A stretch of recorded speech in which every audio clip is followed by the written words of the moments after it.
thank everybody for coming, Facebook Live world, everybody here in our live audience. This is another Immigrant Stories Town Hall.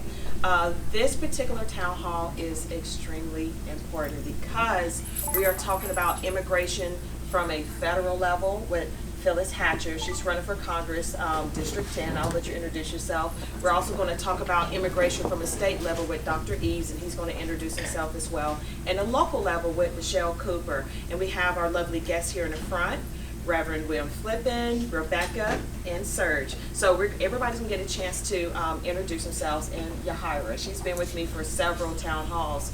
So the whole purpose for this town hall is to open the floor, open the forum so that, things that Americans, didn't know about immigration or the immigrant experience. We're going to learn a lot about that today. When I first stumbled upon just the whole path of immigration, I didn't know anything about immigration. I knew immigration through definition, and that's not enough. And it speaks a lot to educational levels and what we're learning about immigration, even at an elementary, middle school, high school, college level. So with that being said, we're going to go ahead and jump into this. This is a Haitian edition town hall, so we're definitely going to be talking a lot about what's going on in Texas, what's going on in Haiti, the deportations, etc.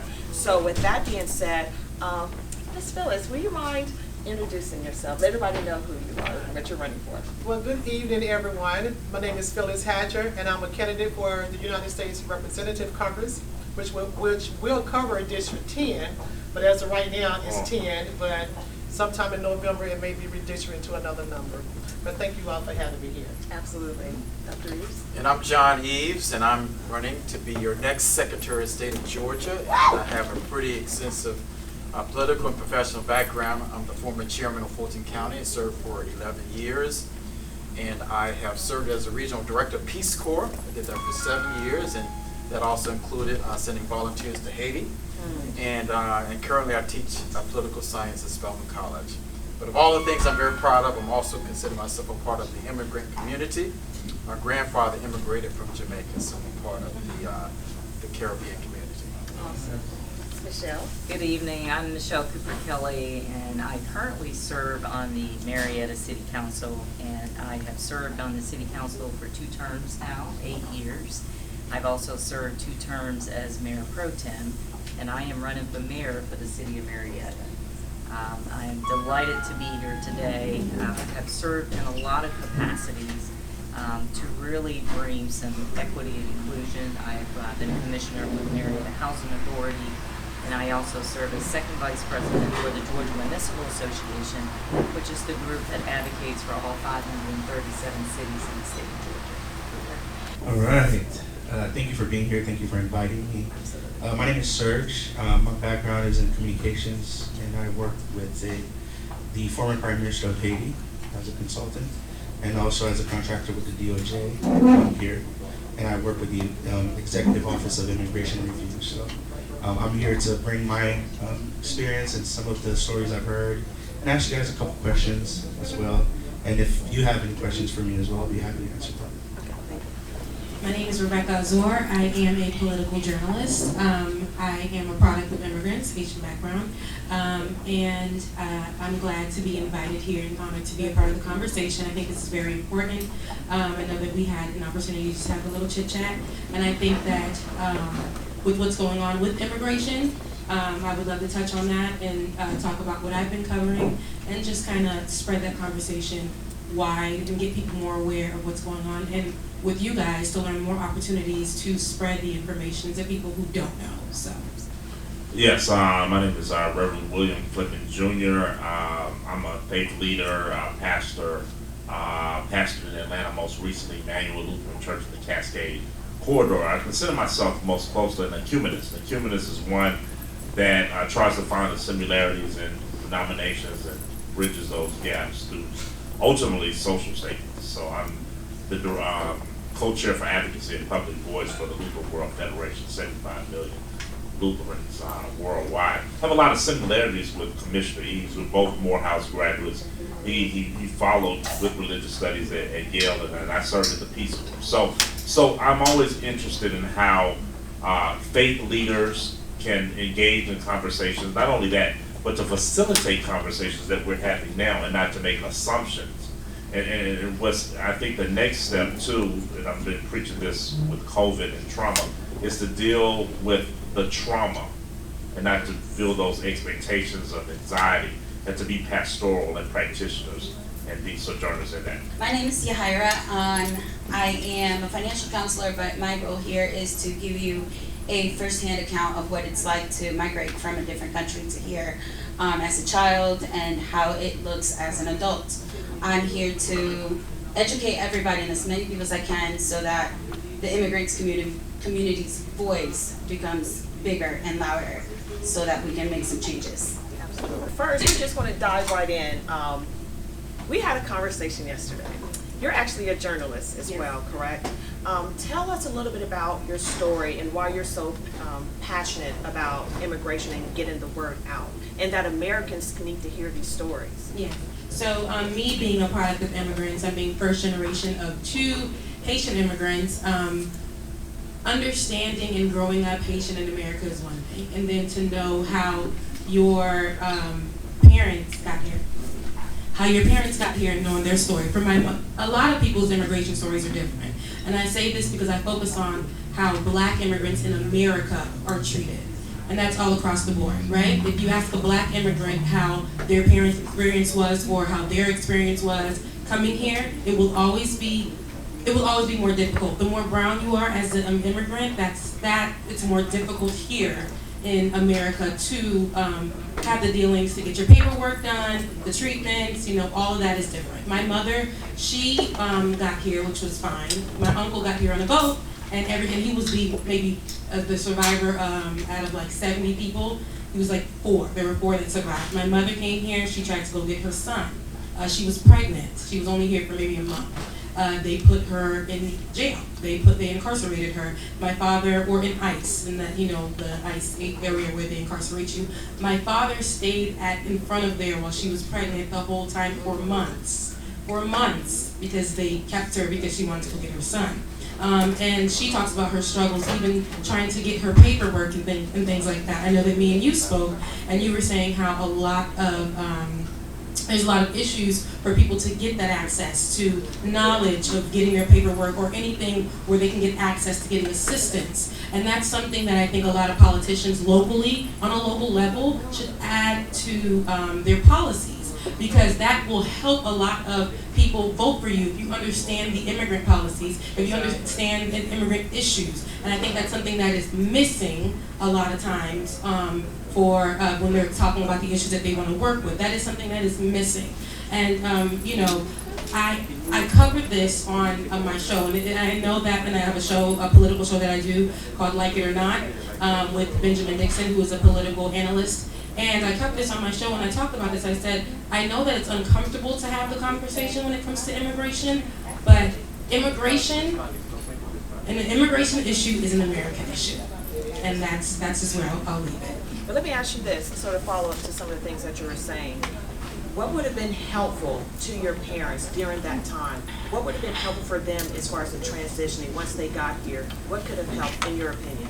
Information, understanding the laws, right? Understanding what places they can go to get resources, understanding what they can and cannot do, and especially for who they are. We have to be honest with the system. The system is broken, and like I said, the more brown you are as an immigrant, the lack of access you will have to getting your paperwork done, or getting yourself more secure in areas where, okay, I know if I go here, they won't try to take me, or they won't try to attack me, or they won't try to question me, or if I know if I'm trying to go get naturalized, this is the process. And a lot of them lack the knowledge. They just go and they're missing paperwork, they're missing information, they don't understand why they're not able to pass the process. There's a lot of lack of knowledge, especially in a lot of communities, because that is not something that people really care about. That's the immigrant issues is just not something that people want to highlight.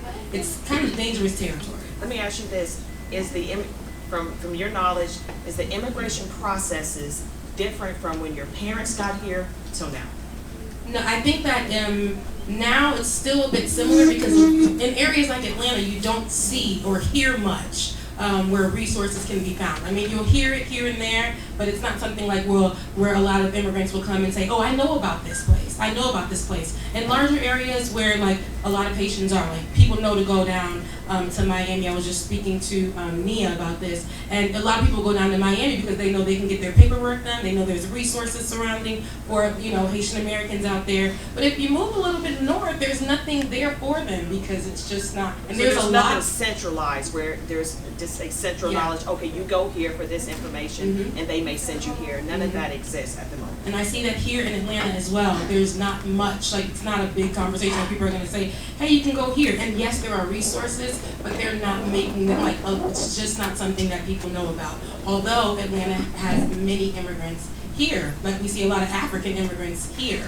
But if I talk to them, their processes are similar as well. It's just like, hey, we just hear word of mouth and that's just about it. What burden do you think it places on the immigrant community not having this? It places a big burden. I mean, we see what's going on when we see what's happening on the Texas border, right? And people who are immigrants or who have Haitian backgrounds, we feel the burden. We're like, oh my gosh, what can we do? We don't even know what to do. We don't even know where to take them. Some people that have access who are able to bring them in or talk to somebody who can bring them in or get, travel over there and things like that. But for those immigrants who don't know, who didn't know, who were maybe bamboozled, told that they can come here and they can do this and that, that's the burden. When you lack knowledge, you bring yourself into trouble, and that's not what you were coming for. You really were like they were coming for a better life, and then that's not what they got because of the lack of knowledge. Does this, in your opinion, it decreases their quality of life just over the 100%. It adds to the stress, right?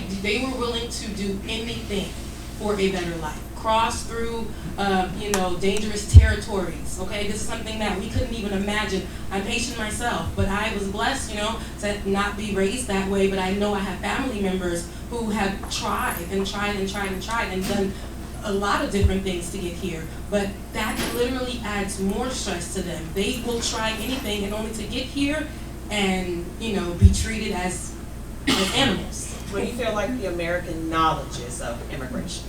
I think it's lacking.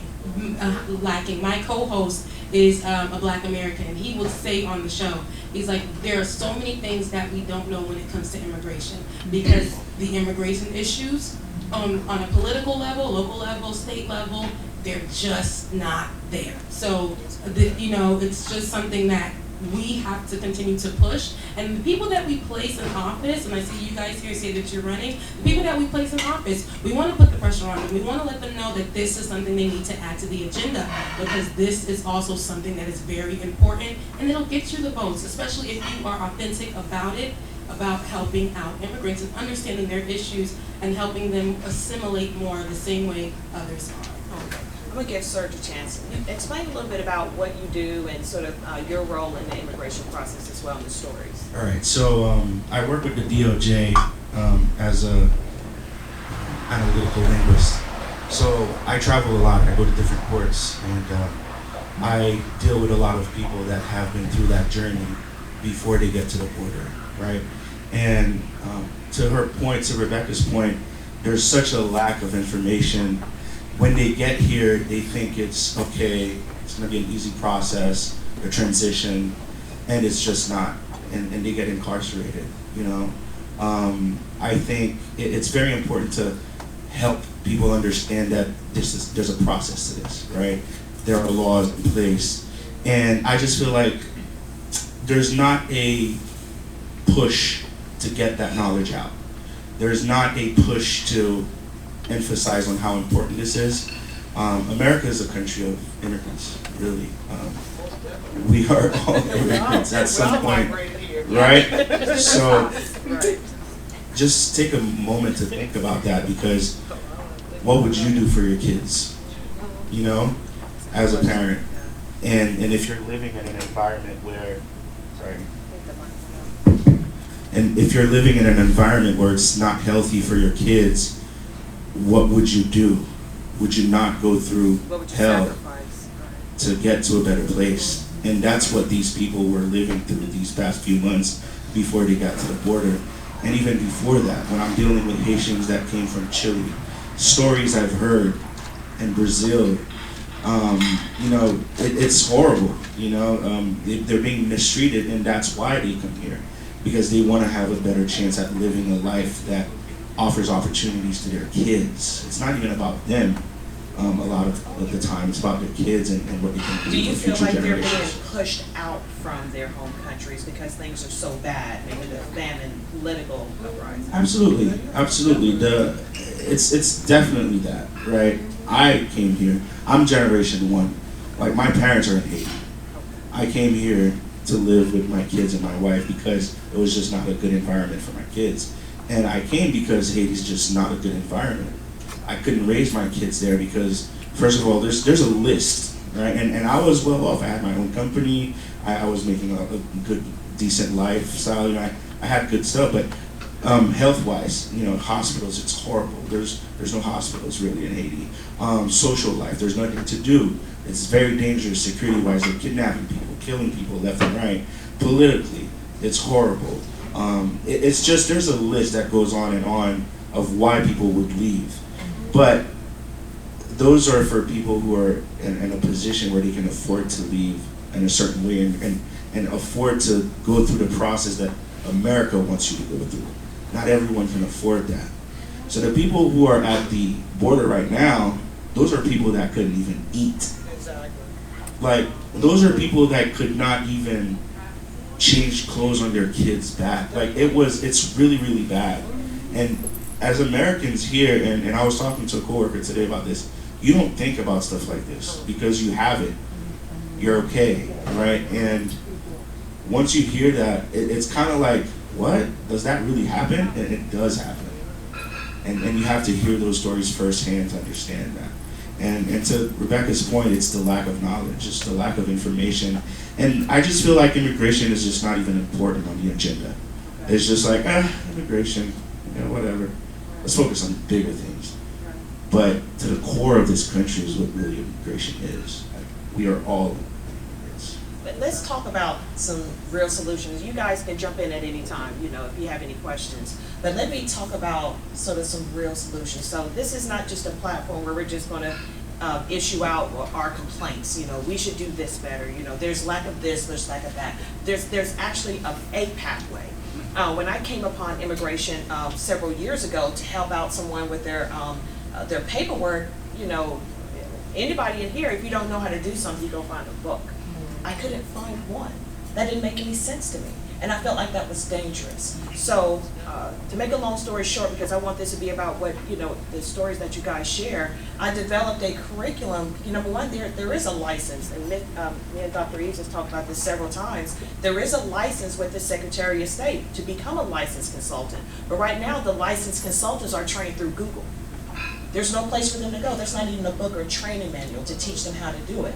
So at a local level, at a state level, local level, there are pathways. We can create immigration consultant firms where, immigrants can go one place, maybe have a consultant that works with them and their families, provide them not just information on how to do their forms in non-legal way. I mean, for non-legal immigration preparation services. Correct, yeah. So, but also how to assimilate into society. Where to go for resources. If they, because most, if you come here on a green card or anything else, you can't get public assistance. But where else can they go? So these firms in the communities can help with that. We can provide a pathway to do it at a fraction of the cost.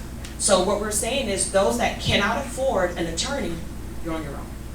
And sometimes, there's good attorneys and there's bad attorneys. I mean, it just is, it is. I mean, there's good people, bad people. That's the case. But for immigrants who are putting $15,000, $20,000 on an attorney, and something doesn't happen right, Yahira's family has worked with an attorney over 10, 15 years, met him once, and they're charging for services that they didn't get, but they don't want to cause a ruckus because they'll invested so much into this attorney. So there is a pathway. And this is one thing I'm very grateful with Dr. Reeves. Even when we met just a few weeks ago, and you could talk a little bit about this as well. We were talking. Well, first, explain sort of the role of the Secretary of State, and then we'll take it from there. So hearing your stories again and again and again is just it's interesting. It elicits so many emotions, and I'm pissed off. And frankly, the state of Georgia, and maybe to a certain degree the United States, we have a love-hate relationship with the immigrant community. Say it, bro. We love you for your labor, in fact, your cheap labor. Right. But we don't really want you fully integrated because you're almost like it's almost a caste system that's happening. Where a permanent, underclass, underrepresented, underpaid class of people working in our homes and cleaning our homes and cutting our yards and doing a lot of the manual stuff and allowing the producers and the manufacturers to maximize profits, that is. Yes. And so it's a caste system. We're not being honest about it, but it's a permanent caste system. And to your point, for the most part, it is a brown and black group of folks. And I think we just have to own up to it and be honest and realize that this group of folks who are in the immigrant community and caste system, almost like the old Indian class system, almost the untouchables of sorts. We need to recognize the value of fully integrating them into our society. And so, you're right. I mean, I think elected officials have to do something to make the climate better with intentionality, support the community. Valerie and I have talked about the licensing component. So the Secretary of State's office is responsible for voting, overseeing the elections of 159 counties in the state of Georgia, managing 8 million voters who are citizens of this country. But there's a business development component where you allow the registration of new businesses and existing businesses to be legal entities. And I got a lot of Jamaican in me. I got a lot of hard work in me, and even though I'm former chairman of Fulton County, I got 3 small businesses. I got a little hustle in me. I learned that from my grandfather. He was a hard worker. But the Secretary of State's office is the incorporator of businesses. And to me, support can be done and given for the immigrant community who come here, not just for a better life, but come here ready to work hard. Exactly. And they deserve to have the income and the revenue that's commensurate with their effort.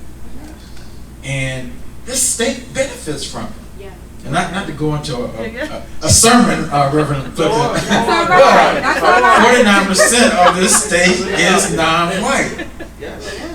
We're one of the most diverse states in the country.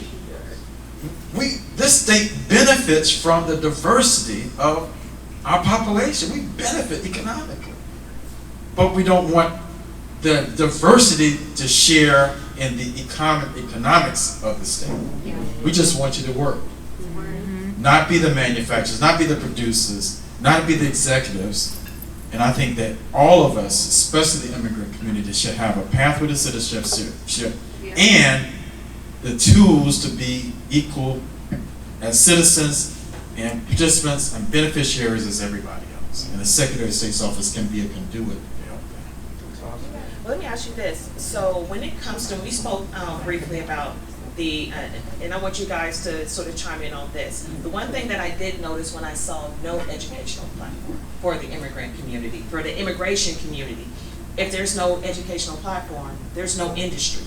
Every industry, I mean, as a realtor, they test the hell out of you. I mean, it's no joke just to do, to sell, buy, invest in homes. They really, drill you. You have to really study. But nothing for the immigration community. Even when I designed, I developed the curriculum, I spoke with 2 professors from Kennesaw State University, and their PhDs were in immigration. And I asked them, I said, have you ever taken a history of immigration course? They said, never heard of it. Psychology of immigration? Never heard of it. they have, their background is in PhD, but they've never taken these courses. They said we can actually develop this into an immigration studies degree, which actually just sort of just spoke louder to me that there is no industry. If there's no industry, there's no infrastructure. There's no pathway between this place. Yes, we can get our forms done at a fair and, actually I'm gonna say it like this, have a fair and affordable access to immigration application preparation. This place will lead you here if you want to learn more. If you're having problems, getting to school, if you're having problems like basic things like getting a tag for your car. Her father spoke about that. So things that are sort of basic to us, like getting insurance, tags, especially when you're undocumented. They pay their taxes and they work hard. So what are your thoughts on, as far as the Secretary of State's office and the development of an industry? Yeah, so I think it's several layers here. One of them is how do you standardize the practices of folks who are there to help the immigrant community get on the path towards citizenship. And so most professions, the construction industry, the plumbing industry, the architectural industry, the medical industry, they have standards. And people who are employed and professionals in that industry have to take continuing education. They have to, so it's designed to bring up, to have a degree of consistency from one doctor to the other. Even though some are a little bit better than others, it's still general standards, minimum standards that they should meet. And in the absence of that, within the immigrant community, you can have anybody who can offer a varying level of services to no services in terms of professionalism.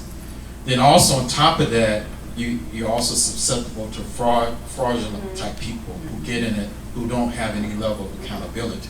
So you want to standardize the whole process of individuals who are certified to work with immigrants to help them. So there should be a certification process to ensure that minimum standards.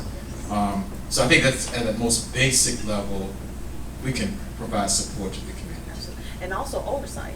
Yeah, so, and on top of it, the Secretary of State's office has what's called an investigatory unit. So we can go after folks who are fraudulent. We go after people who are fraudulent in terms of voting. We go after people who are fraudulent in terms of businesses. And you can go after people who are fraudulent in terms of the professional aspect. So once you professionalize the industry from a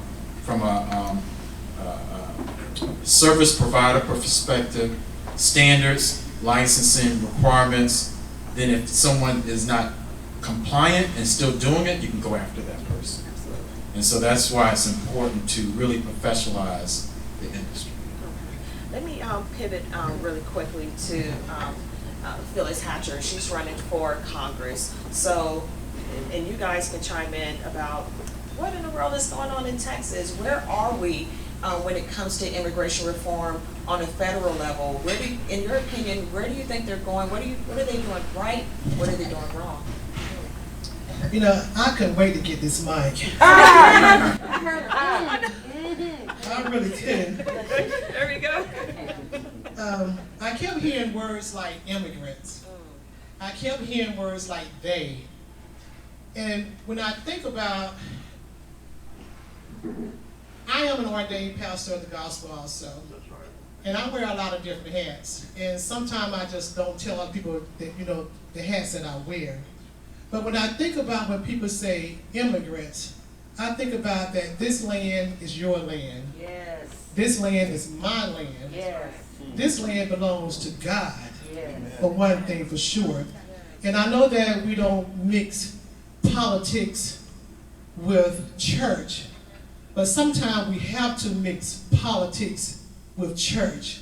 Because when you start talking about humans and human services and human rights, it bothers me when I kept hearing the word immigrants. I mean, even though we may have to put a label on it and say that we are immigrants migrating from another country or another area, but why? Why are we having to say that I have to have permission to come to a state that belongs to God. That bothers me. And when I look at what's going on in Texas, up under the bridge and the highway, it bothers me. Because those are humans. They are not people. Well, they are people, but they are not they. They are not them. They are us. They are we. Yes. So that bothers me. I had a conversation with one of the congressmen last night, and I asked a question, what do you think? And he replied and asked, what do you think? So I said to myself, self, is he actually trying to find out my honest opinion on what I think? Or do he want a political answer from me? So my response was, Congressman, those are women and children up under that bridge. Exactly. They are living without food and they're living without water. They are living in a very deplorable way. So what are we going to do about it?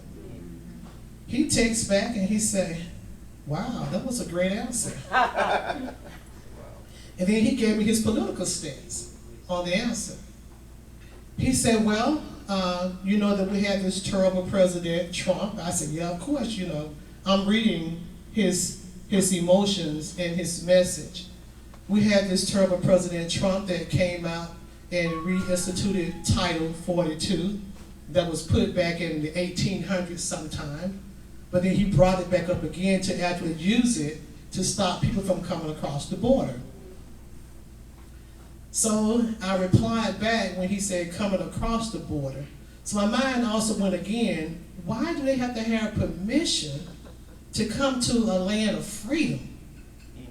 You know, because I'm still trying to be separate here when you talk about humans, because someone said, I think Serge has said that we all have migrated here, right? All right, I'm a black American woman. I was born in the United States of America, but my daughter is actually marrying a Liberian.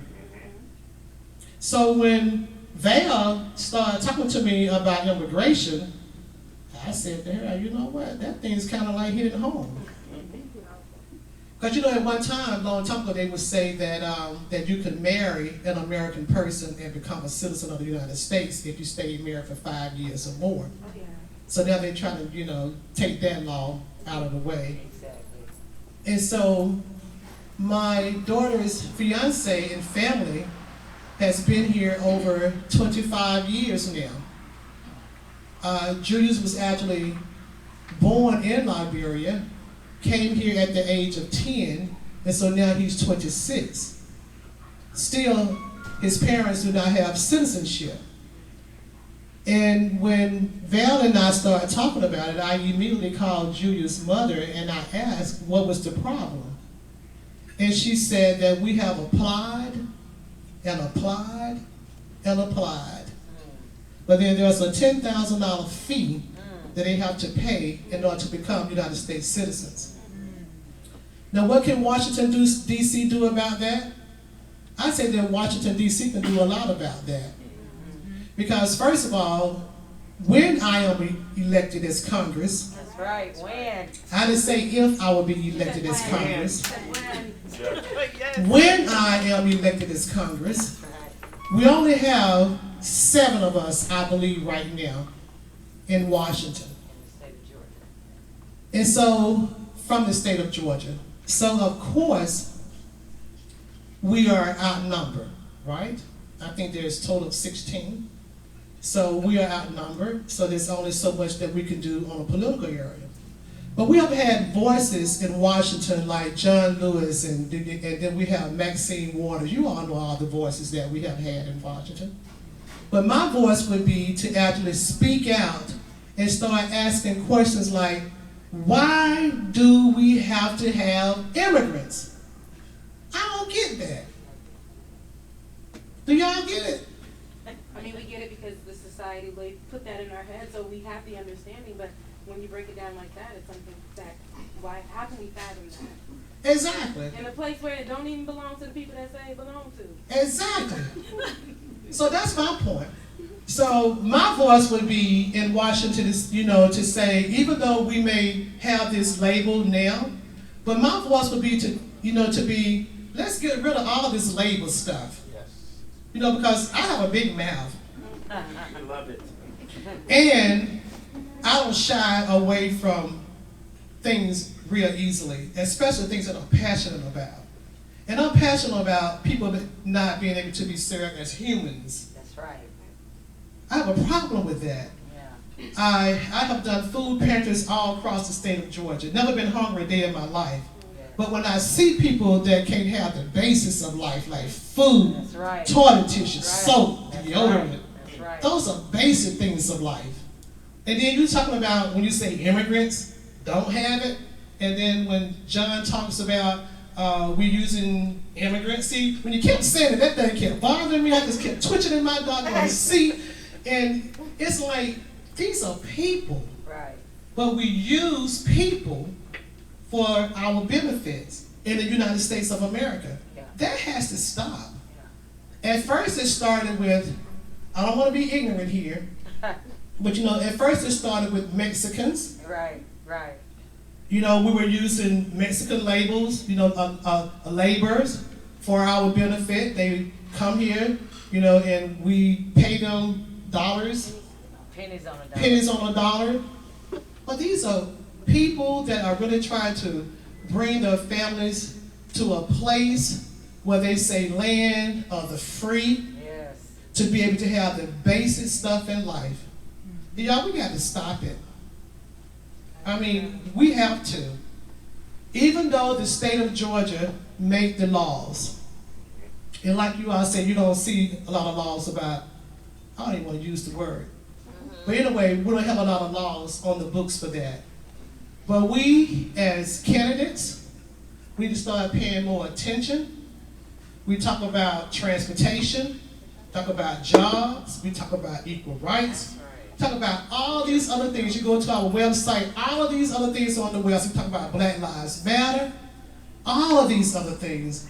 But we don't talk about the people that are trying to come to a place of land of freedom to have the basic life. That's all I want to say. That's perfect, because the conversation hasn't been had. And even a lot of candidates that I spoke with, I asked them about their immigration platform, and many of them say, well, immigration is not on my platform. I'm like, well, they're human, and they vote. And they vote. So let me ask you, because we talked about, and I want to pull in Michelle Cooper on this question. So we've talked about there are solutions for to have true immigration reform, which is providing educational platform where at a base level, the one thing that, I'm not going to say, I'm going to say the I word. Just say something. Those that travel from other lands. There you Okay. Those that travel here for the one thing that they have to have is documentation. But that's the one thing that is so far out of reach, and is if you have money you can reach it, but it's so far out of reach. But there is a pathway. We can license it, and we can have oversight. We can open consultant firms. So, in your opinion, just hearing the stories, what is your take on what we can do even at a local level for those traveling from distant lands? No, I appreciate you. I don't think it's on. Is it, here, you can use this one. I appreciate you actually asking that question, because when you think about the hierarchy of government, federal government should be making laws and making a pathway to citizenship. When you look at state government should be doing some of the things that were just articulated. But when you think about local government, which we are the lowest form of government, we interact with the people on a day-to-day basis. And we're only as successful as our federal government is functioning, that's cascaded through our state government and the dollars that we receive. What I will say is, on a local level, there are hundreds in Cobb County of nonprofit organizations.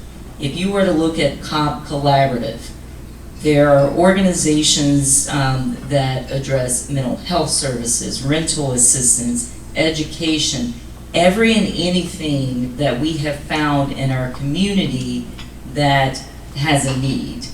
And what I found most jarring when you and I were talking is the fact you mentioned that those wraparound services are here, but people don't know about it, and especially those that are in need. And so I think as a local elected official, I have one of my colleagues that's here as well, Councilman Copeland. When we're having conversations about the communities that we represent or the city as a whole, we want to make sure that people have access to those services.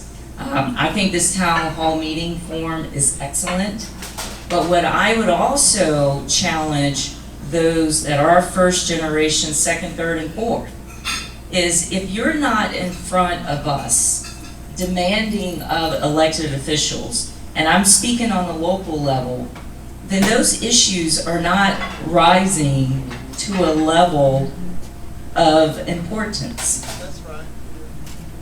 So when you think about it, I have not had a conversation with someone about, Michelle, how can we make it accessible and available to educate our community or to educate those that have been displaced or who have decided to move into the city of Marietta?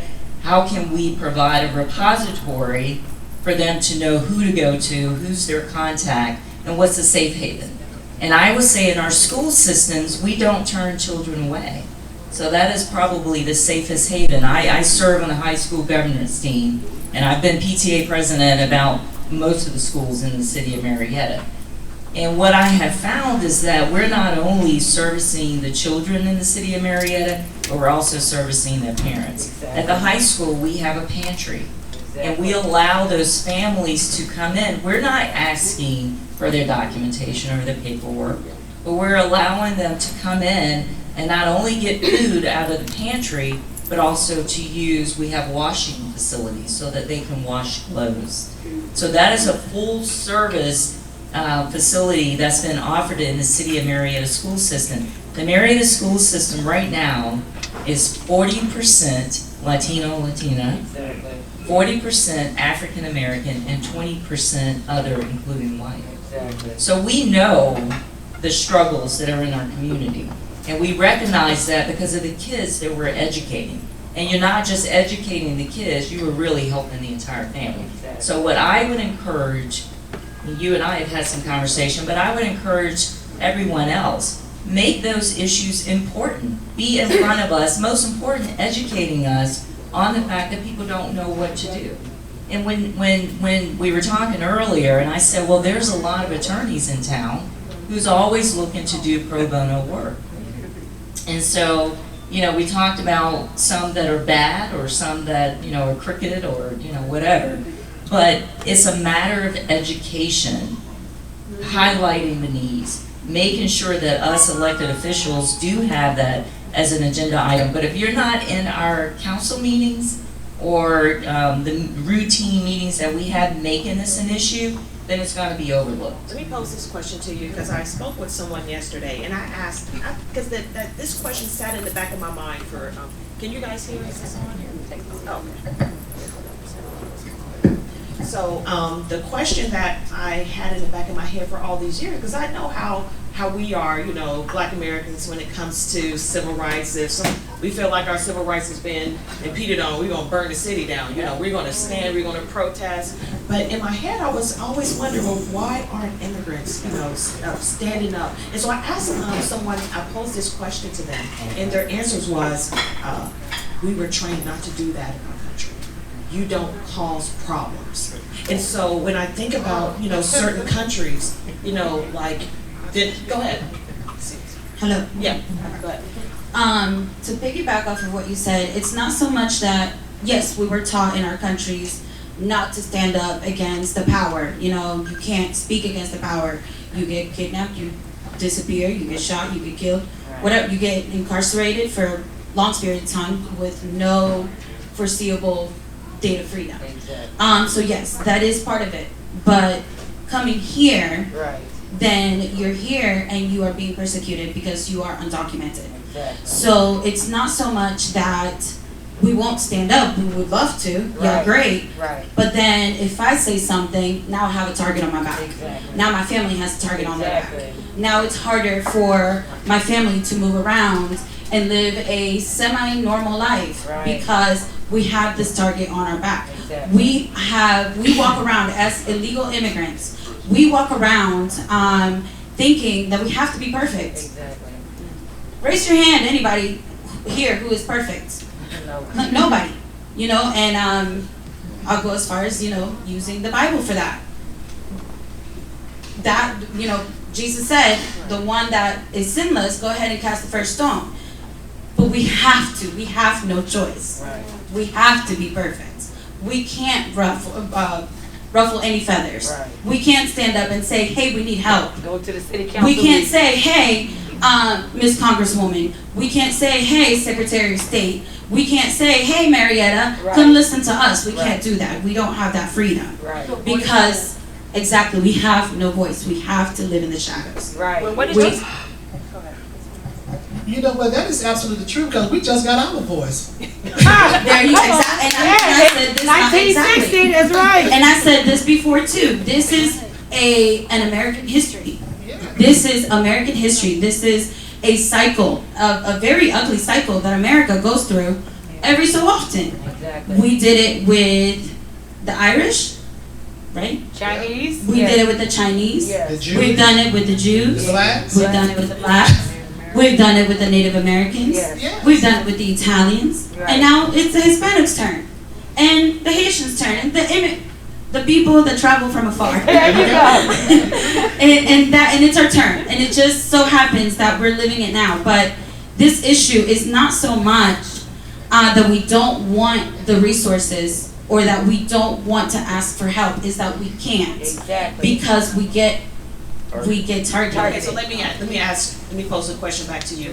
What could we do at a local level to make it safe, where they don't feel like, you know, maybe, because a lot of times I spoke with someone that was on Cobb County, the school board, and black and brown area, and they're afraid. Sometimes they're sending their children to, you know, ask questions. It's called So advocates. Yes, so Advocates. what can we do at a local level, in your opinion, or we can make them, you know, make it feel like they're safe?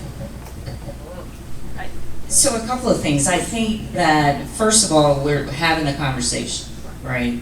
And Reggie and I both wanted to come tonight to understand the plight of the Haitian community. And I tell you how I was introduced. My son, who is in college at North Carolina A&T, and I was picking him up at the airport, and he said, you know, Mom, I want Caribbean food. And I said, okay, well, you know, let's find a place in Marietta. So we came here.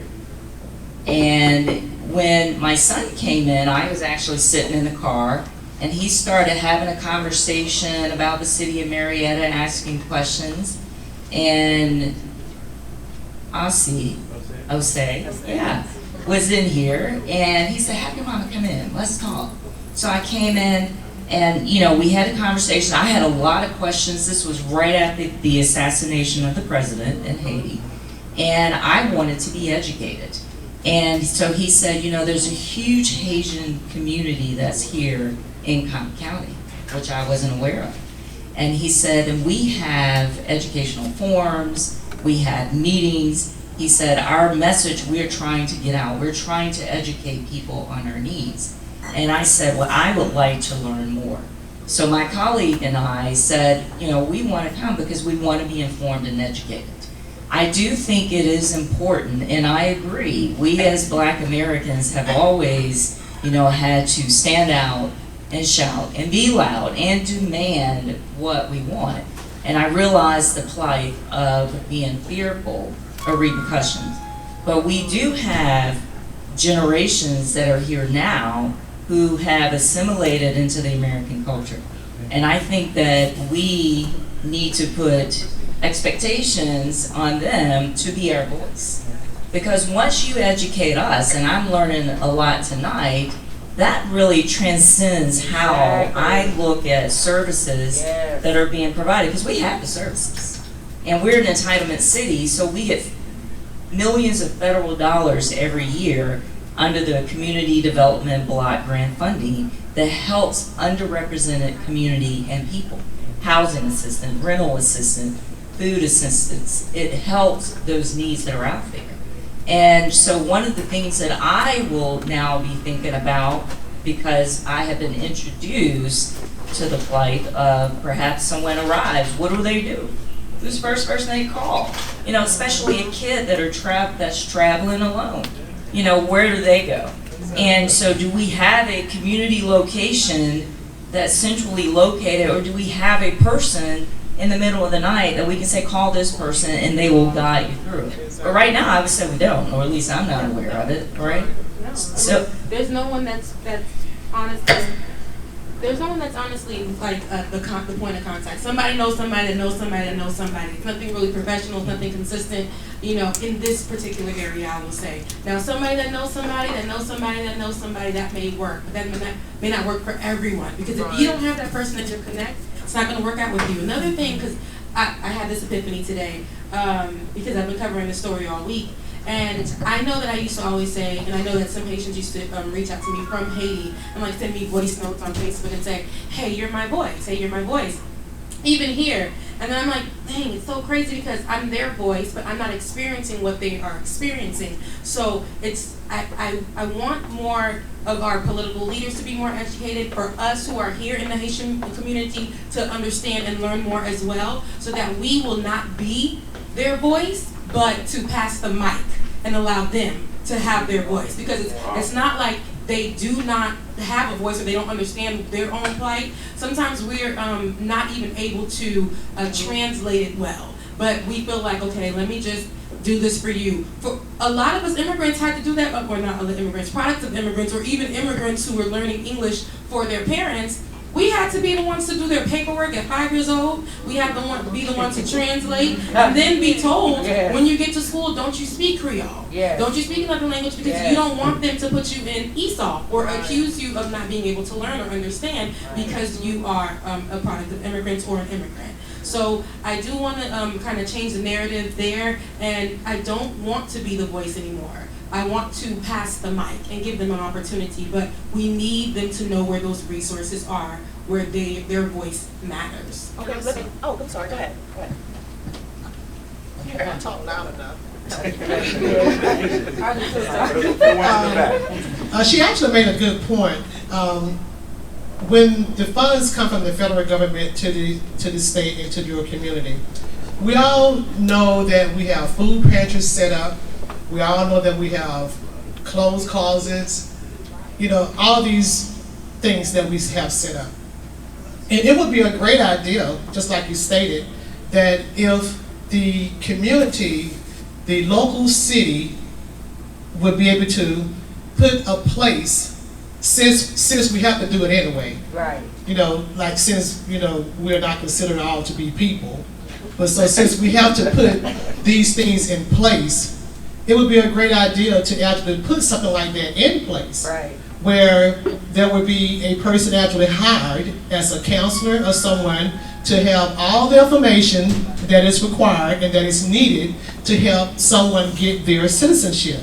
So take some of that community block money that the federal government will be given and use it, and have someone like Val to come over and educate and put those things in place. That's an easy fix. Easy fix. That's a real easy fix. Right. Um, Hold on one second. Hold on one second. All right, let me let it go.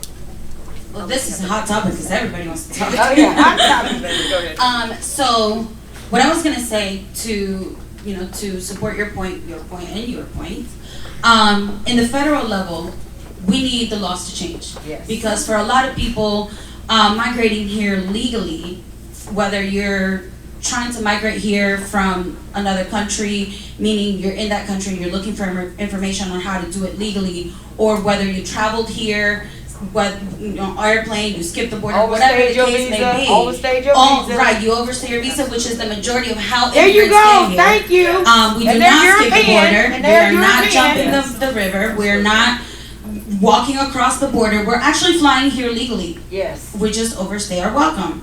That's how I like to put it. But at the federal level, we need, we have all these different programs for people of low income, low resources. We have housing programs, we have rental assistance, we have utilities, we have all these different federal programs, healthcare, that help out people with lesser resources, but we don't have something for immigration. So for someone like your son-in-law or your future son-in-law who has to pay a $10,000 fee when you're barely making crumbs because you're working for penny for the dollar, how can you do it the right way? So the first step, of course, because the state can't do anything and the cities can't do anything without the federal, so it becomes your job, but it becomes your job to create those bills, to pass those bills, and to make it affordable and reachable, because the people that are coming here, we are hard workers. We want to come here and pay taxes. We want to be part of this community and make it better. That's what we're trying to do. On a state level, we need like smart pathways. When we create this industry, on the state level, we need to be able to hold these people accountable that have these livelihoods in their hands. Because let's forget about a food pantry. These are people that, you may not have access to bread and eggs and milk, but if this person that's handling your paperwork doesn't do it correctly, you're gonna get sent back, and then you're never gonna have eggs, you're never gonna have bread, you're never gonna have food, your kids are not gonna eat, you might get killed, you might get assassinated because you're trying to leave. So then we need those people to be held accountable. You're good. You're going And that's where the state comes in. That's where it's important for the state to step in. Now it works. Okay. So this is where the state needs to set foot in, to make sure that we are not targeted, and that when we go to find these resources, we have a centralized place where there is knowledge and we feel safe and secure and able to ask questions, because that's something that we're not able to do.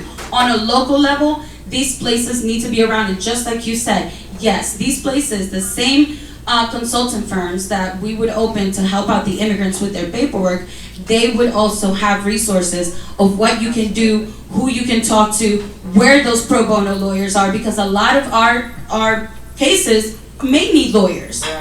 This industry is not to take business from the lawyers, it's to make sure that we're getting the right information and we're not being discriminated against and taken advantage of, like my family did. My family spent thousands of dollars through the years to get all of us to the right space, to the right immigrant status here. And we went through organizations that did not have the right information. We went through nonprofit organizations, we went through companies, we went through attorneys, we went through paralegals, a friend of a friend of a friend of a friend, the cousin of my neighbor's daughter, things like that you can't put your life on. These are people's lives. And it starts with education, because people don't know. People don't understand why we're migrating. People don't understand. Americans. Americans don't understand why we're migrating. They don't understand the hardships that we're going through. They don't understand what it's like to see your child cry because you can't find formula, which is the most basic of needs for a child.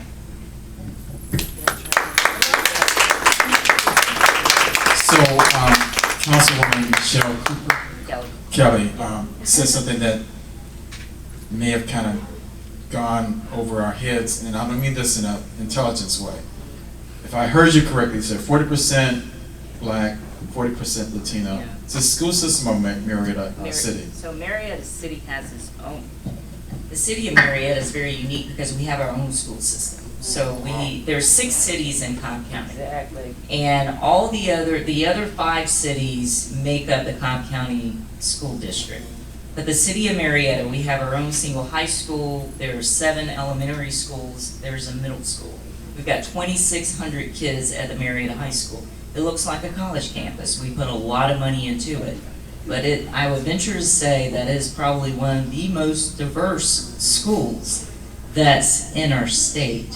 When I started on the high school governance board about 7 years ago, that split of the minority population was more of about 50% black, and then 25% and rising Latino. The white population has actually grown because it's a really good school. But the statistics that we got last year, the demographics was evenly split. And so we have similar concerns and issues and services that we're trying to provide, skilled services to make sure that our kids that will go to college, want to go to college, will go to college, and those that don't want to go to college get a trade. So we actually just built a career academy, and that is inclusive of all. Again, the schools are probably the most safe haven, and I don't know if you would agree with that or not. Being here, you can go to school. There's not that sense of threat of something happening to you while you're there. So related to what Councilwoman Kelly was saying is the numbers are increasing, not just in the school system, but in the population. Right. I don't want us to kind of get caught up into complaining about problems, although they're legitimate. But the point I want to make is, I'm going to say the immigrant community, but the folks who are here, who are citizens, get involved politically. Coalesce. Vote. Run for office. Yes. Contribute to candidates. Get involved in the political process. You don't necessarily buy candidates off, but you support us.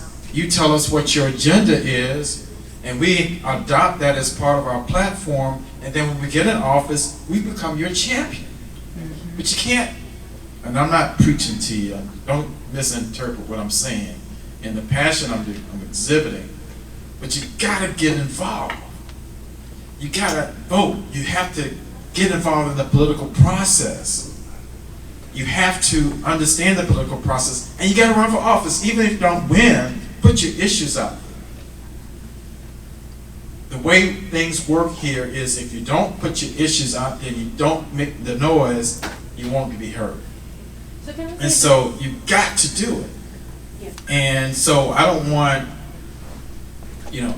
issues that I have championed and embraced have been because people have brought them to me, supported me, and then I've championed them. And then you can also hold me accountable.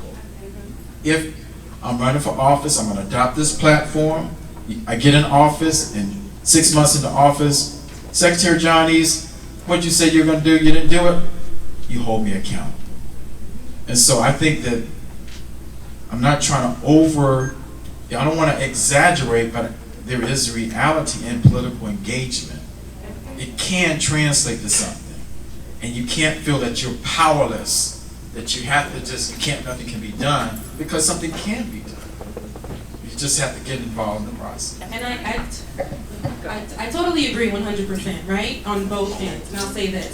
You got to get involved, right? Before I graduated undergrad, I'm not only 18, but I'm a 31-year-old woman, and when I graduated undergrad, I did not have any knowledge politically, right? I was just a journal, and I regurgitated the news. And when I got my master's degree, and I decided to go the political route, I've been doing politics almost 7 years now.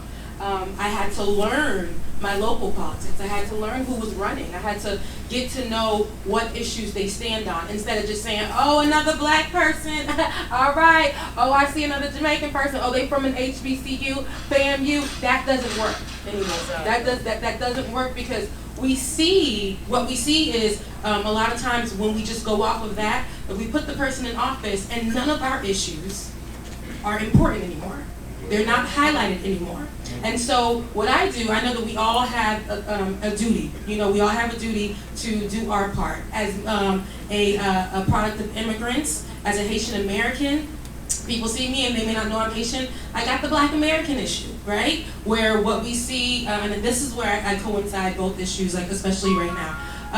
When they saw the Haitians getting whipped, right? Or right with the rain, or whatever they want to say, the item that was being used. But when we saw that, and and this is something that has been an issue, and all social media talks about this. We know that when it comes to Black Americans here, we know that we talk about Black issues, that everybody's discussing it. But that doesn't mean that the policies haven't really been moving. We're talking about the movement has been literally, They literally said when they saw the people getting whipped with the reins, we need to investigate it. We need to see more. We need context. And that was reminiscent to me of when they saw George Floyd on camera, where the need to is not, and they needed context, right? So I look at all of this stuff that goes on, and the people came out and they spoke for George Floyd. They spoke, they rallied out there, they put Black Lives Matter everywhere they could. This became a conversation, this became huge.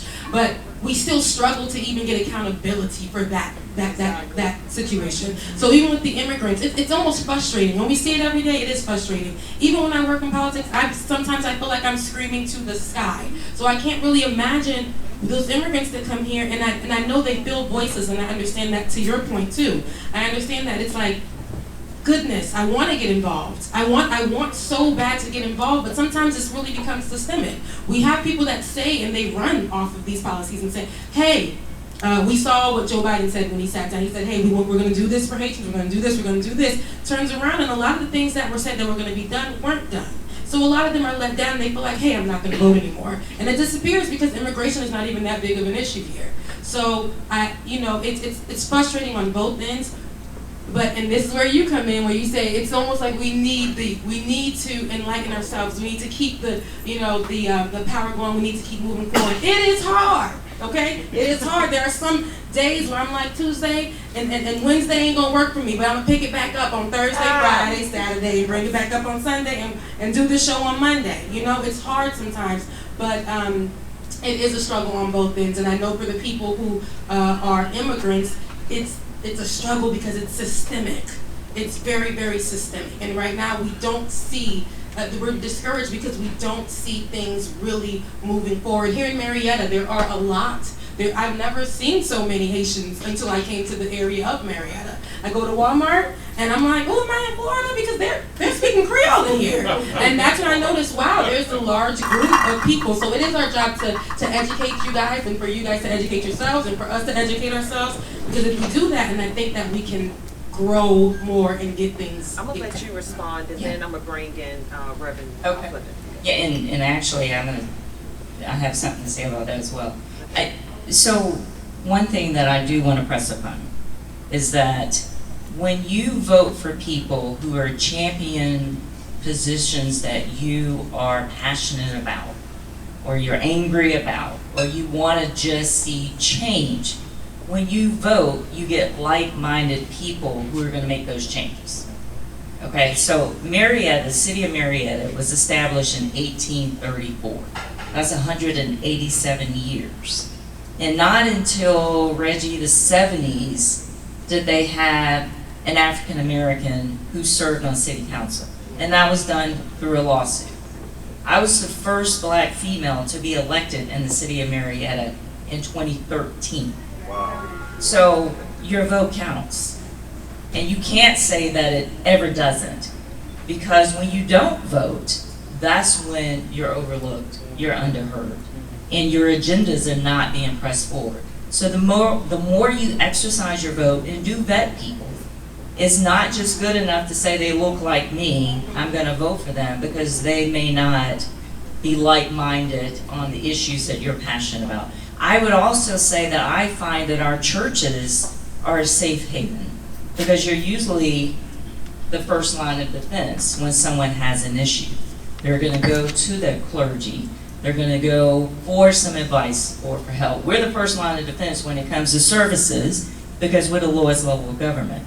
So I would also encourage those churches to collectively push forward together to help educate on issues, to help demand to get the right people in office. Because here's the other thing. You can vote somebody in office, but you see the drama we have going on in the federal government because we don't have a balance of power. It takes 4 votes in the city of Marietta to get something passed. So if you don't have 4 like-minded people, even the agendas that we bring forward are not going to pass. So it's important that you get involved. You know who your officials are, county, city, state, federal.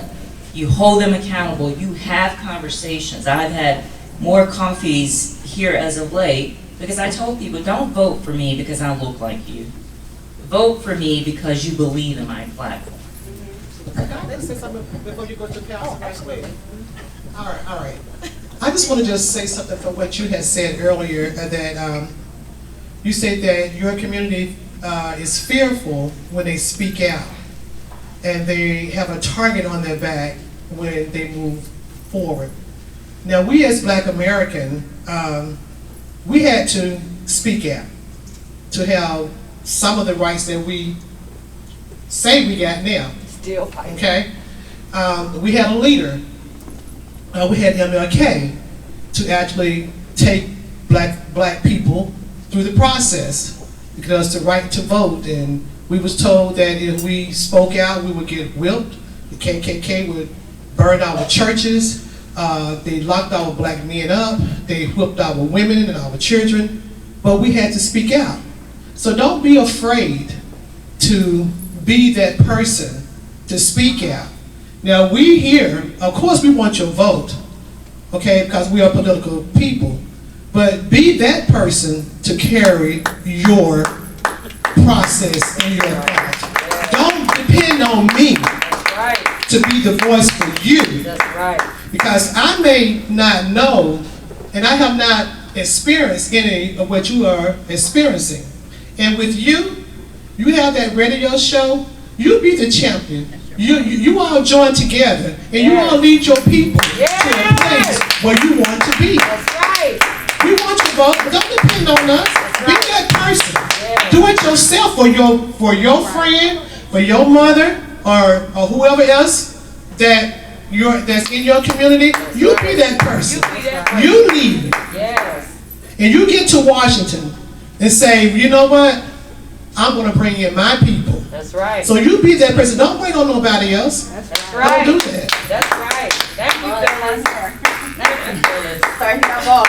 I love it, and I love that we can at least open up the floor so the conversations can happen. We've learned a lot, but this is what I want to, and we're going to draw this to an end, and I want to invite you, Phyllis Harris, for another forum, because there's still more to talk about. There's still more immigrants that want to share their stories and what they feel like they would want from you as the next Congresswoman, and Dr. Eves as well, and Michelle as well.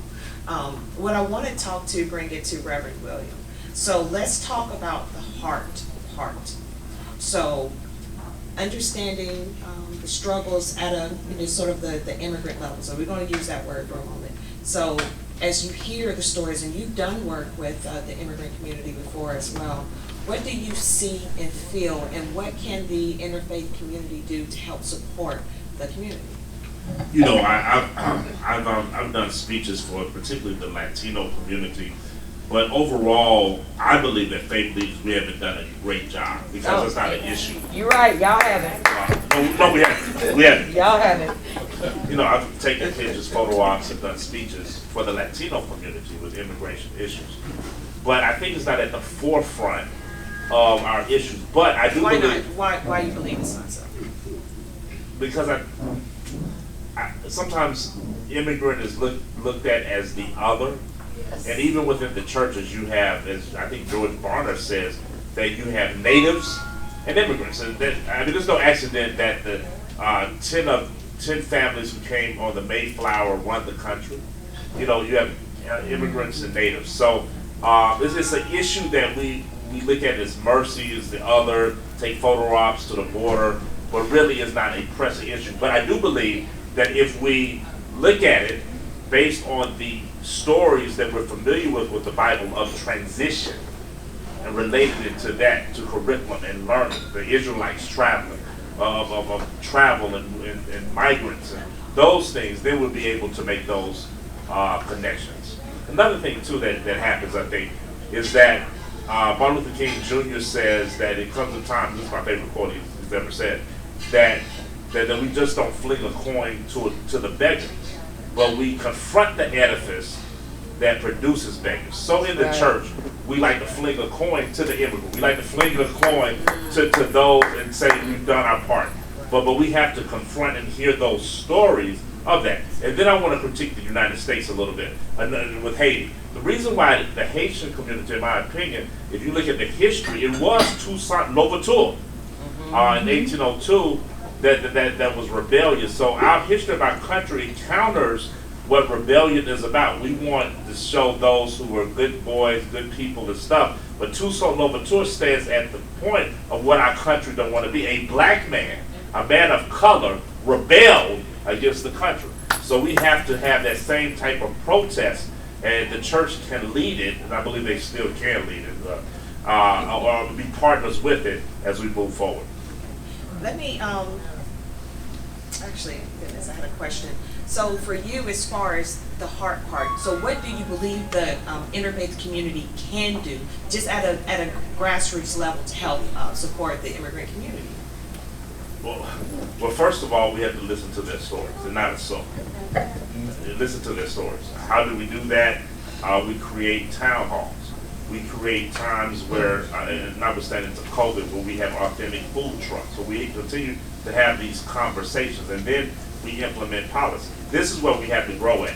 Instead of having a pastor, the MLK of those, we need to have the voices of the young, the people who live in the community, and not us, myself, and I'm preaching to myself, to do a photo op. But we need to have the authentic voices of Pedro, of whoever who live in the community, to tell those stories and be comfortable in the facility. Absolutely. And then we implement policy. So let me do this. As we come to a close, I'm going to give the mic to each one, and everybody just sort of close out on what they learned, what we want the candidates here to take away, what we're expecting. So I'm going to pass the mic to you, and then we're going to go down.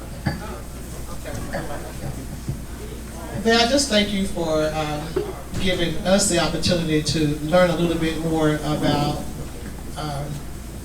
communities. I'm just a little floored today. So there's not too much, hardly sometimes normally I don't get the mic and just don't say anything. But right about now, I'm just done. That's a good thing. Yeah, I mean, I'm just done.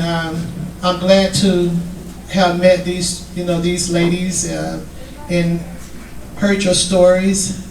And it doesn't make me any less passionate, because I've always been passionate about God's people. But it makes me mad. My mother used to always say, only dogs get mad. So don't be mad, but it makes me angry when I know and when I hear of how people are being mistreated. So with that being said, you had mentioned someone said that it was going to Texas. Yes. Who's going to Texas? Osei. Osei? Right here in the back. Osei, you going to Texas? Yes. Take me with you. Yeah, we have just so I don't forget, we have a donation box. He's taking the donations, buying goods for the Haitian community there. He's actually going there to deliver. All right, so when you going, Osei? Tuesday. This coming Tuesday? Yes. Are you flying, driving, riding? Flying. Can I get a ticket? I'm seriously asking for a ticket. Okay, I'll see you after we sit down. Thank you. Okay. I hope that the incident on the border has wakened up the black and brown community. And I think it really hit me because I felt that within the same month of September, there was so much emphasis on Afghanis coming to the U.S. and coming out of the country. And yes, they wanted to leave, but there was so much of an emphasis on it.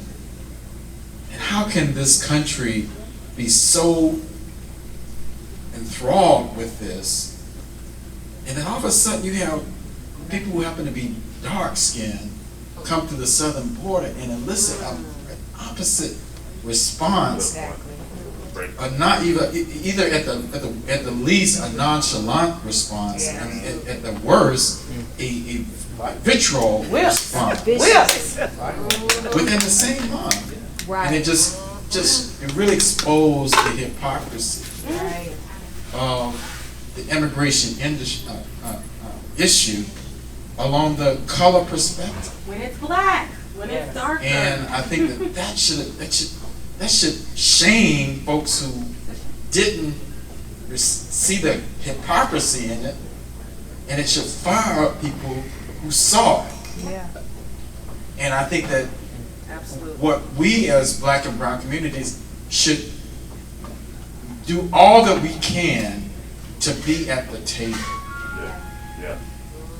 As Secretary of State, I want people at the table who have been denied. And I was talking with a friend today. Most black folks who want to get in positions of influence, despite what others may think, we just want to be included. We want things to be fair. Right. We're not necessarily going to take over the whole country. Right. Let's just make it fair. Right. That's all. We just want to make it fair. And so I'm hoping that this is a watershed or a moment of awakening where you see up front and right before you one reaction of a lighter skinned people who want to immigrate and a darker skinned people who want to immigrate, and the reaction of this country to me is it should wake us up. Yes. And I'm light skinned, but I'm a black man, and I see my brothers and sisters and children being treated in a negative way only because of skin color. Only. So I hope that's, even though it's a negative, I hope it wakes us up. And I would say, look, the buck stops with local politicians. We are servicing the people that live in our community. And I agree, we should be mad, we should be angry, we should be frustrated. But if you're not voting, nothing's going to change. So you have to use your vote. That is the American way. That is how our democracy is made. And until you get people in office that are concerned about the issues that impact us, nothing's going to change. And I'm just being perfectly honest with you. I would say absolutely don't ask for permission to sit at the table. Each one of us elected official, whether it's city, county, or even state, we appoint people to boards. That's right. So we have the Haitian community that's here with us tonight. Who's on a board? Then you should be asking your representative why. I want to serve on the board. Because when you're at the table, that's when you bring light to the issues that plague our communities. That's when you have a voice to make a difference. Demand to be at the table. You elected us. Bring your issues forward. Ask us to put you on a board. And when you look at our boards, most of them don't look like us. Reggie and I have struggled with putting people on the boards. But you have to vote. Because we are taken for granted, because the conversation is, they're not going to vote. So why should I be fearful, or why should I be held accountable when there's no repercussion? This one's louder. First thing I want to say is thank you for sharing, and thank you, Val, for inviting me. The takeaway, I guess, for tonight for you guys is remember the word you don't like, immigrants. We are here. We matter. Our kids are here. Our kids matter. We have a voice. We just don't have a platform to express what we want to share with you guys. It's not as easy as you may think. We do want to get involved. We do want to speak, but we don't have that access. It's not easy. The fight is just now beginning. It's very important to educate people in power and also people who are looking for resources. So it's both ways. I like the idea of, coming up with a place where people can go and get resources. Me and Ose actually talked about that. We have that idea. It's actually called Creole Empowerment Initiative. It's just a project that we had, and it's like right in line with what you guys are doing. It's needed.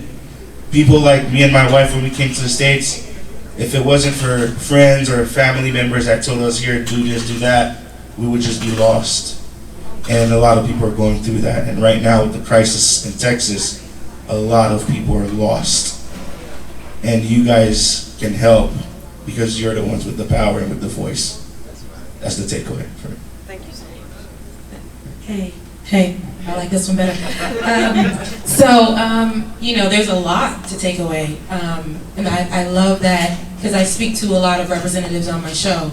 I think the last person I had on was Park Kennett, who had the run-in with Governor Kemp. And, you know, hearing her story and what they're fighting for.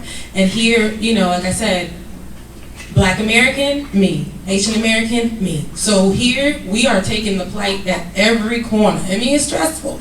Now, so knowing when it comes to voting, it's important to vote. It's, and you know, I push my platform to tell people, hey, I know that we'll say, oh, my vote doesn't matter, my vote doesn't matter, but your vote indeed matters because people are fighting every day. They're getting dragged.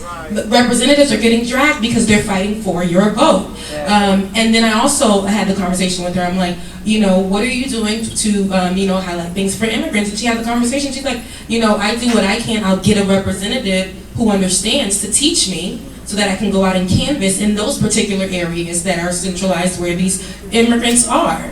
And understand their issues and how I can help.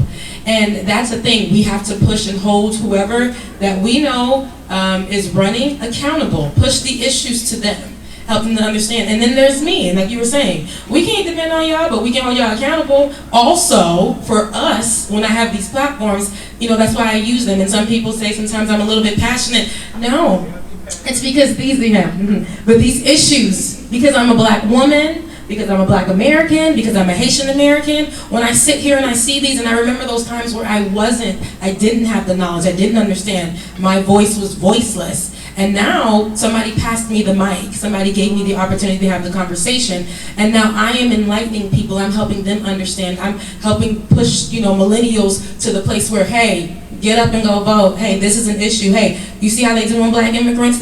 We need to look at it for what it is. You see, because we know how they doing Black Americans. Now look how they doing Black immigrants. We see that this is something very systemic. So it's a conversation that should be had. The Black immigration conversation is something that people are uncomfortable with. But we need to understand when we see the issues happening, the hypocrisy, we need to call it out. We need to call it out. We need to say what's going on. We need to say how we can make it better. And for us Haitian Americans here, it's, you know, we need to come together and do a better job in teaching and educating and us understanding and finding ways so that we can be at the table, finding ways where we can be at the room, finding ways where we can agree to disagree with one another but still push forth the assistance, the help, so that we can have the change. I wish more news outlets was here today. I was looking. I can't think of a time. You know, I grew up in the church most of my life. My father's a pastor. My brother's a pastor. So I'm very used to many politicians who I consider friends that come to the church and, you know, ask for endorsements. But to see politicians here on a Friday in Marietta in a restaurant, I've never seen this before in my life. This shows your commitment. 3 things I look for in politicians are 3 C's. Conviction is number 1. You have to have conviction. You have to have passion and calling. All 3 of you have that. Charisma. All 3 of you have that. And character. I say that tongue in cheek as politicians, but the character. And I'm just amazed to see that. And I'm humbled and honored to be a witness to these very fine politicians.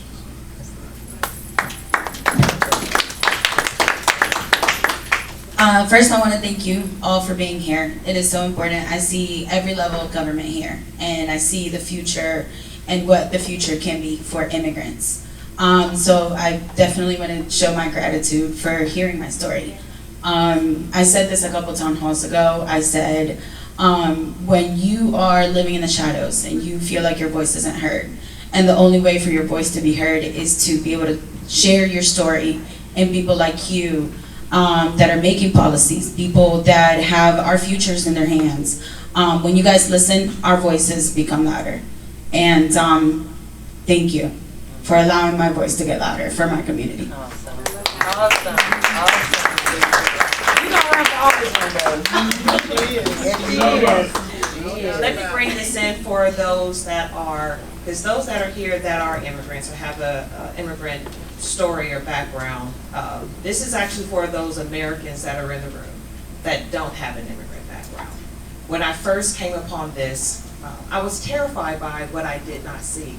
I'm not an immigrant. I don't have the story. However, when I took this journey, in my mind, I had to become an immigrant. I had to be afraid all the time. So, what connected me to this story? What connected me to this movement in this way? I learned I taught myself how to read when I was 22 years old. Wow. I grew up in deep poverty, where you fill your stomachs up with water to go to bed. That's right. You go Wish a sandwiches. whole season without Wish water, sandwiches. electricity, and heat. I'm So I understood. I connected immediately to not having, almost feeling like an outsider in my own community. That's right. So with that being said, I sacrificed everything, so much over the past 6 years to develop this. Vacations, every luxury. My red bottoms are my textbooks, are the curriculum and the pathway. Yeah. You know, that's what I celebrate. Now, here's the most important thing. We have a solution. Yeah. We've been talking about immigration from a federal level forever. Yeah. And we forgot the state level, and we forgot the local level. The answer is simple. Sometimes the cure to the biggest diseases are sitting right in front of you is mold, penicillin. Sometimes the answer to something that's huge and it seems impossible is something simple. You bring an entire community together through education. Mandela said, education is the most powerful weapon which can be used to change the world. It's simple, it's not hard. But what happens is you lay the foundation for something to be built on. That's right. And then it brings all the communities together. Yes. Easy fix. It's not hard.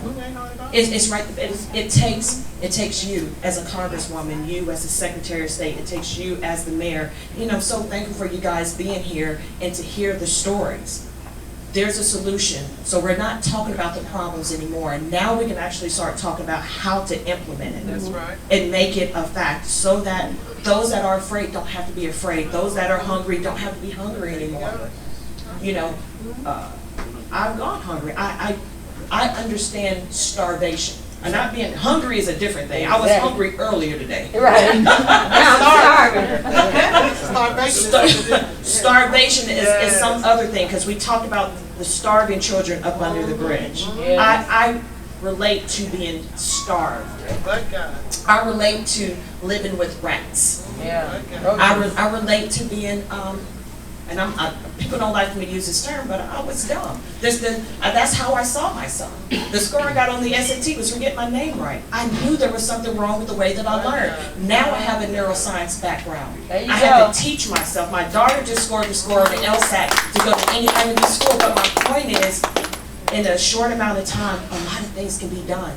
And it's through one thing, education. That's right. Laying that foundation so we can do it.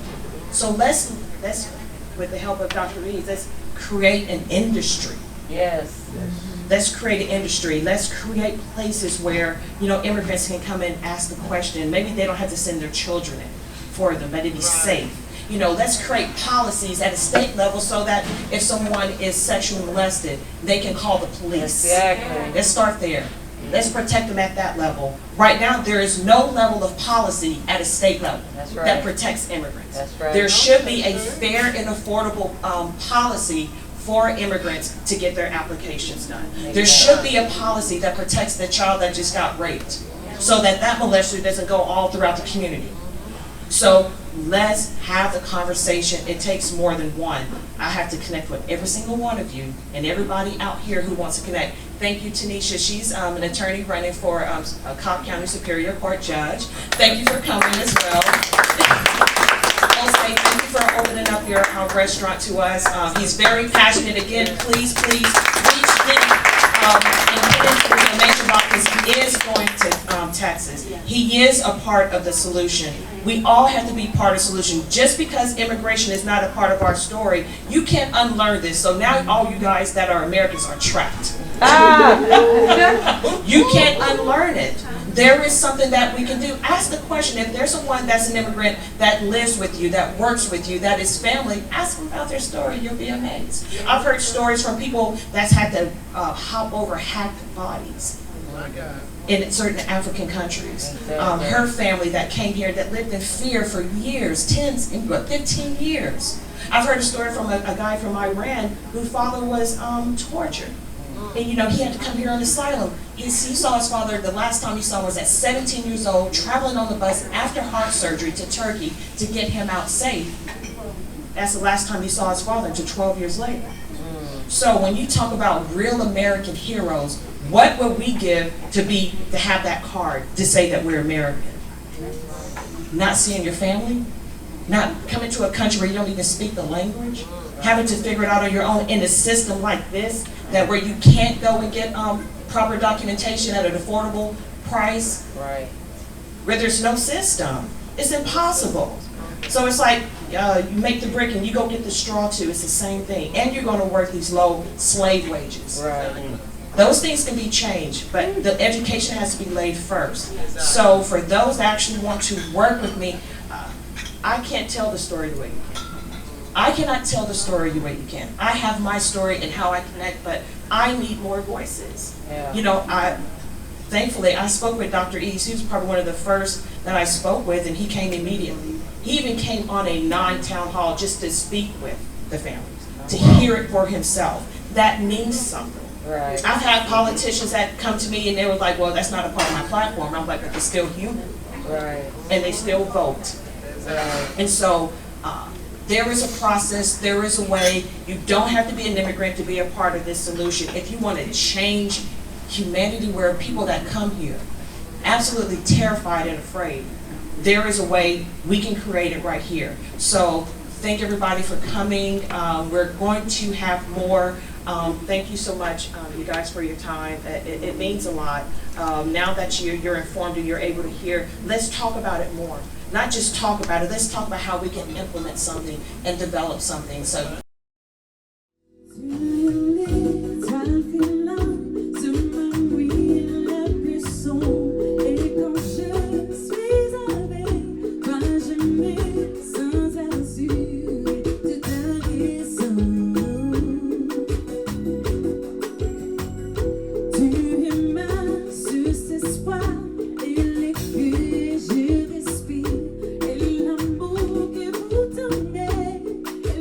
Plus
je sens quand je suis avec toi.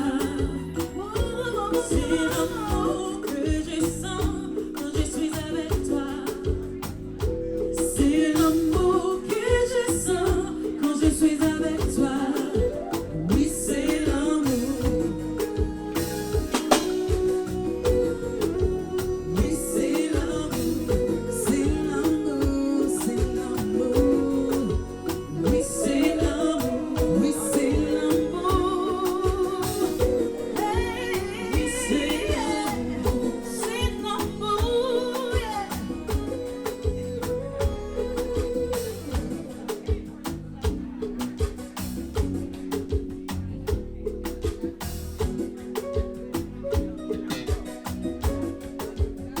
Hello, Cam Keys.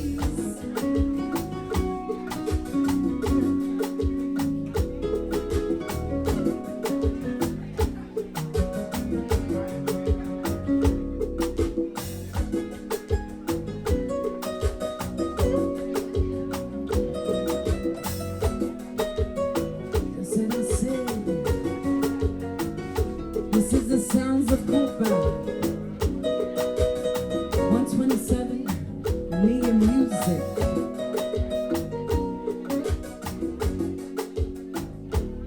Hello, Delva.